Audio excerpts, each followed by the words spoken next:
Welcome to the Lesbian Romantic Podcast. This is Connection Revealed, Part 14. September 21st, 2063.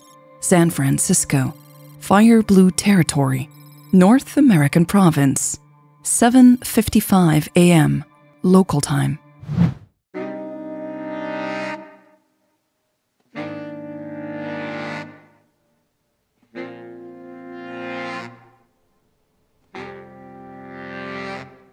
Anjali waved urgently.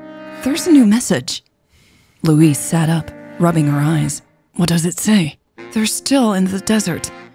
No change." Anjali sighed. "This is ridiculous," Louise said, getting to her feet. "Why are we taking all these risks?" "They still have a rather big window to get back to our building," Anjali offered, but she didn't sound very confident. "Shit, this is our team. Why don't you have a say in what happens to them?" "I'm sure bigger things are at play," Louise sighed. "But yeah, it's frustrating." She paced around the room. Louise's team had been ordered to approach the Global Coalition vehicle and help the people inside. She knew those orders could only come from one person. The president. Her girlfriend, Elle. Louise had to admit she was pissed off that Al hadn't reached out to her. It made her feel powerless and useless. If she wasn't involved in deciding her own team's fate, what exactly was her position here worth? Also, what are the chances of that pod getting stuck? I thought all the old traps and spy posts had been dismantled years ago. Anjali mumbled, shaking her head. It wasn't the first time Anjali had brought this up. Louise suspected the young woman was feeling nervous and scared. Talking, in the form of repeating herself a lot, was her way of dealing with those emotions. "Astronomically small," Louise replied, mostly to humor Anjali. "Guess someone forgot about this one," she added as she walked back to her chair. "I'm tempted to say we should leave them behind and let them figure out a way to get home," Anjali continued. "I mean, they clearly don't want our help." Louise wished again for a moment of quiet. She needed time and space to think. She needed to calm down and consider everything with the rational part of her mind. Right now, her bruised ego was doing all the thinking. "Yeah, I'm not happy about helping them either." Louise sighed reluctantly, making an effort to hide how upset she felt. Still, she blurted, "It's a matter of time before they figure out we still have infrastructure in that area." "You're worried they'll find our server park?" Anjali asked, sounding alarmed. Louise closed her eyes.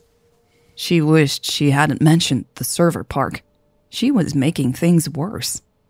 "There's no doubt that they will find it if they start looking for it," Louise said, feeling her anger flare up again. Anjali wrinkled her nose. "I guess we don't need to fix that server park anymore then." "No, now we need to blow it up," Louise replied, drumming her fingers on the desk. "I don't want them to get their hands on that hardware." She wondered if Al had considered any of this when she had sent Louise's people to save whoever was in that pod. The cost of helping the enemy was extremely high. Not only were lives at stake, but valuable infrastructure and the information stored inside it as well. "Maybe we're being too pessimistic," Anjali offered, leaning back in her chair. "Maybe they just hurry back across the desert to their base." Louise met her coworker's gaze. "Maybe," she said. Finally, Anjali averted her gaze. She sat staring at her screen, chewing on her lower lip. Louise focused on her own terminal, rereading the message they had just received. There wasn't much new information in it. "I wish I could find a way to get in touch with Elle," Louise thought. She wanted to explain to Elle the things she might be overlooking here. Not that it would make a difference at this point. It was already too late.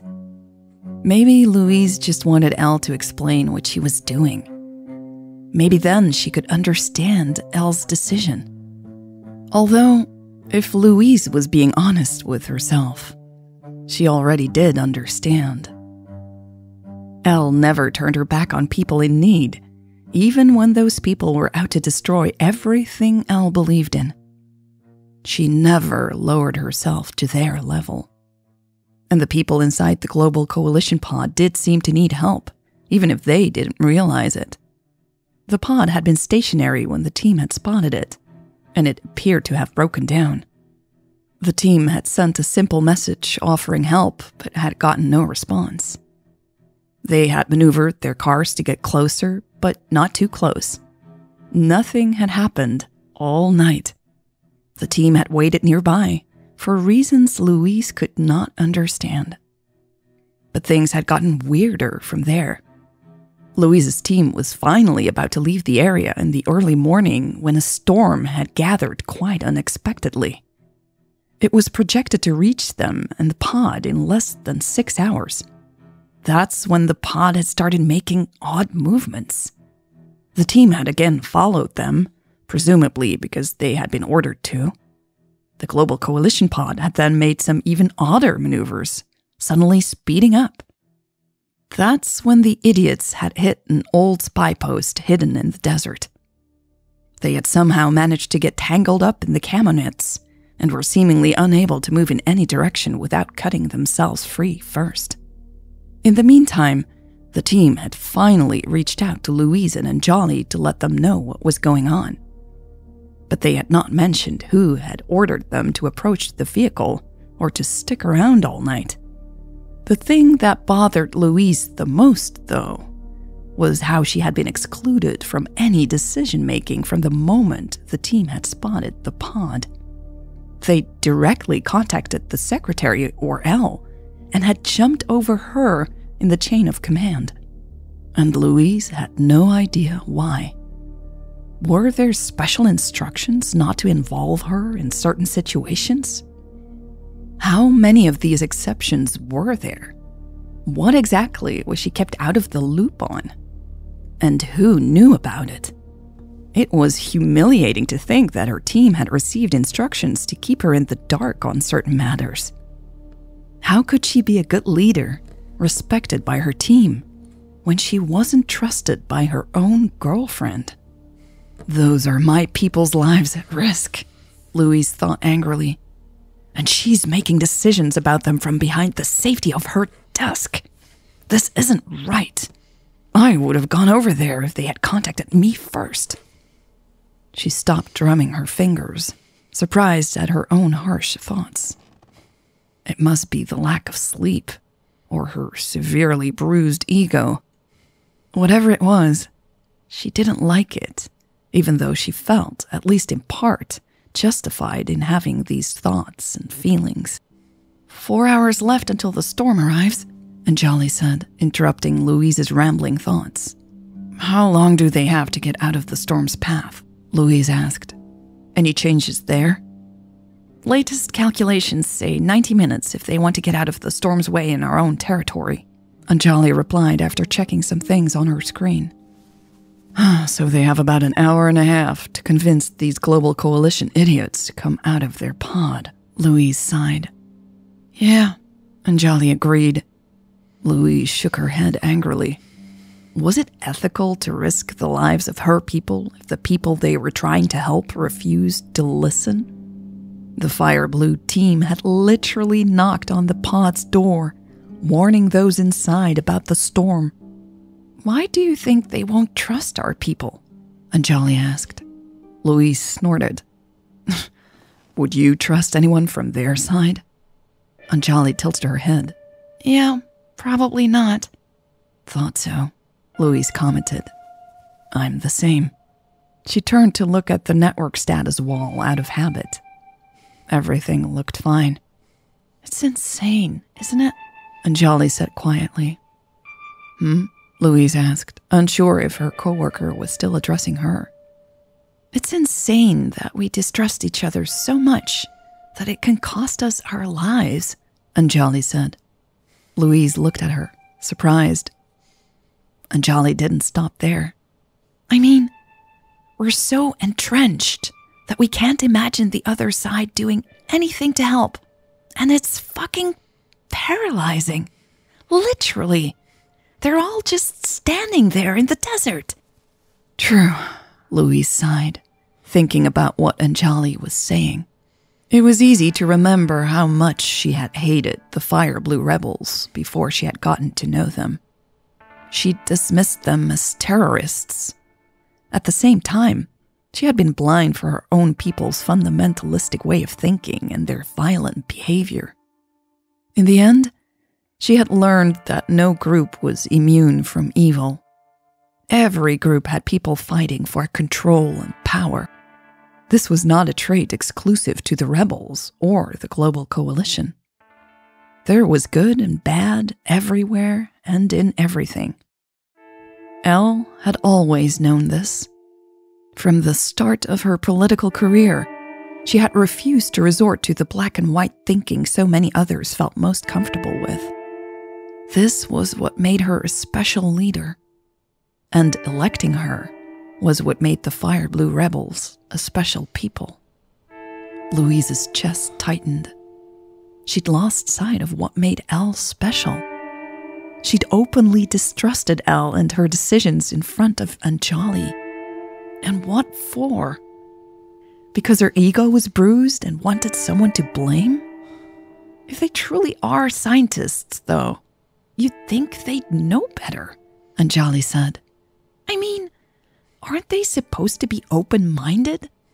Louise glanced at Anjali, frowning. Maybe.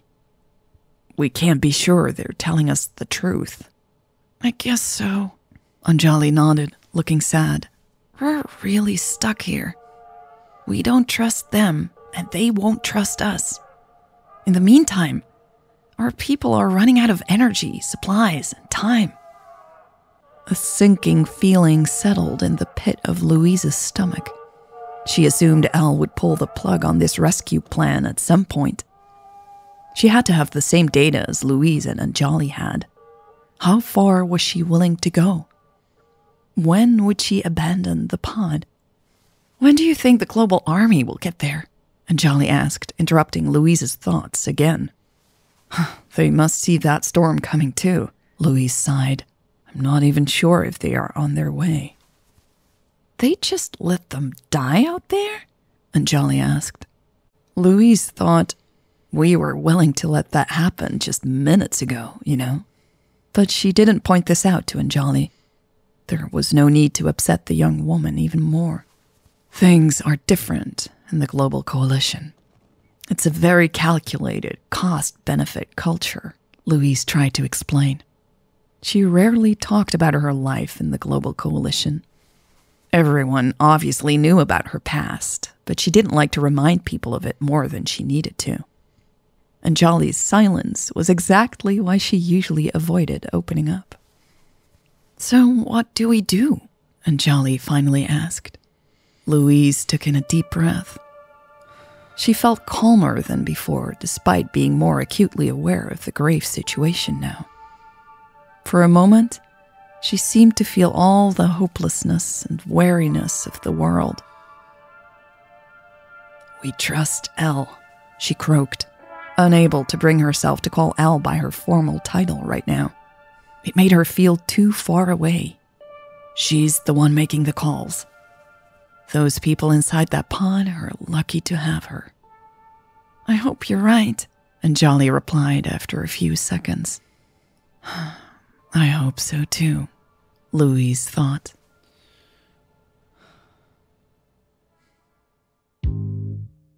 This was part 14 of Connection Revealed. Thank you so much for listening and spending time with me. And thank you to all the listeners around the world who support the creation of this podcast through Patreon or contributions through the website. Thank you so much. I could not do this without your help. All right, that's all for this week. I'm not feeling that chatty this week. I guess it's a nice change sometimes, you know. But I wish you all the best. I hope you are well. I hope you, if you're on my side of this planet, I hope you're enjoying the first signs of spring.